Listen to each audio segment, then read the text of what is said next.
안녕하세요. 미미입니다. 태평양 한가운데 아름다운 에메랄드빛 산호섬이 하나 있습니다. 하지만 이곳은 한때 지구상에서 가장 끔찍한 감옥이었습니다. 1914년 외부와의 모든 연락이 끊긴 고립된 섬. 식량은 바닥났고 구조선은 오지 않았습니다. 굶주림과 괴혈병으로 섬을 지키던 군인들이 하나둘 쓰러져 죽어가던 그때 살아남은 수십 명의 여자와 아이들 앞에 단 한 명의 남자가 총을 들고 일어섭니다. 그는 남은 생존자들을 지키는 대신 스스로를 섬의 왕이라 칭하며 자신만의 잔혹한 왕국을 건설하기 시작했습니다. 무려 2년 넘게 지속된 광기 어린 지배, 살인, 폭력 그리고 끔찍한 유린. 오늘은 클리퍼턴 섬에 잊혀진 왕, 그 충격적인 이야기를 파헤쳐봅니다. 때는 1910년 멕시코 정부는 프랑스와 영유권을 다투던 클리퍼턴 섬의 군인과 그 가족들을 보냅니다. 섬의 주권을 지키기 위한 전략이었죠. 라몬 아르노 대위는 젊은 아내 알리시아와 함께 이 임무에 자원했어요. 그에게 이것은 단순한 임무가 아니었습니다. 새로운 삶의 시작이었죠. 클리퍼턴 섬은 고작 6제곱킬로미터의 작은 산호섬이에요. 100여 명의 사람들이 이곳에 정착했습니다. 2달마다 오는 멕시코 정부의 보급선만 있다면 충분히 버틸 수 있다고 생각했죠. 하지만 1914년 모든 것이 바뀌었습니다. 멕시코에서 혁명이 발발한 거예요. 내전으로 혼란에 빠진 정부는 더 이상 이 작은 섬을 신경 쓸 여유가 없었습니다. 보급선은 끊겼고 섬 사람들은 서서히 고립되기 시작했죠. 그해 가을 미국 해군 함정 USS 렉싱턴호가 섬에 접근했습니다. 선장은 아르노 대위에게 말했어요. 멕시코는 지금 전쟁 중이다. 당신들을 구조하겠다. 하지만 아르노는 이를 거절했습니다. 적국의 계략이라고 오판한 거죠. 군인으로서의 자존심 그리고 조국에 대한 충성심이 그를 움직였습니다. 이 선택이 100명의 생명을 지옥으로 몰아넣을 줄 누가 알았을까요?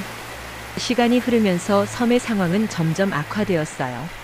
식량이 바닥났습니다. 곧 괴혈병이 퍼지기 시작했죠. 사람들은 하나둘 쓰러졌습니다. 아이들이 먼저 죽어갔고 노약자들이 그 뒤를 따랐어요. 섬은 점점 묘지가 되어갔습니다. 1915년 수평선 너머로 배 한 척이 지나가는 게 보였어요. 아르노 대위는 결심했습니다. 저 배를 쫓아가 도움을 요청하자. 그는 남은 건강한 남성들과 함께 작은 보트에 올라탔죠. 하지만 그들은 돌아오지 못했습니다. 폭풍우가 몰아쳤고 보트는 전복되었어요. 아르노 대위를 포함한 모든 남성들이 바다에 수장되었죠. 섬에 남은 건 여성들과 아이들, 그리고 단 한 명의 성인 남성뿐이었습니다. 등대지기 빅토리오 알바레즈.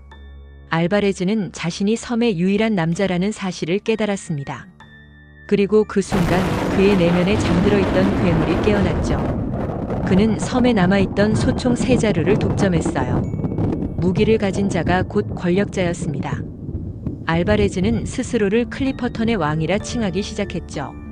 처음엔 식사 준비나 빨래 같은 작은 명령들이었어요. 하지만 시간이 지나면서 그의 요구는 점점 더 잔혹해졌습니다. 그는 여성들을 노예처럼 부렸고 복종하지 않는 이들에게는 폭력을 가했어요. 가장 끔찍한 건 그 다음이었습니다. 알바레즈는 여성들을 자신의 소유물로 여기기 시작했죠. 대위의 미망인 알리시아조차 그의 위협에서 자유롭지 못했어요. 그는 총을 들고 여성들을 위협하며 성적 학대를 일삼았습니다. 저항하는 여성이 있으면 그녀의 아이를 인질로 삼았죠. 어떤 여성은 굴복했고 어떤 여성은 버티다 죽음을 택했습니다. 섬은 더 이상 고립된 땅이 아니었어요. 그곳은 한 남자의 광기가 지배하는 감옥이었습니다. 이 지옥 같은 시간이 무려 2년 가까이 계속되었습니다. 구조의 희망은 보이지 않았어요. 1917년 7월 18일, 그날도 평소와 다름없는 아침이었습니다. 알바레즈는 또다시 알리시아를 위협했어요.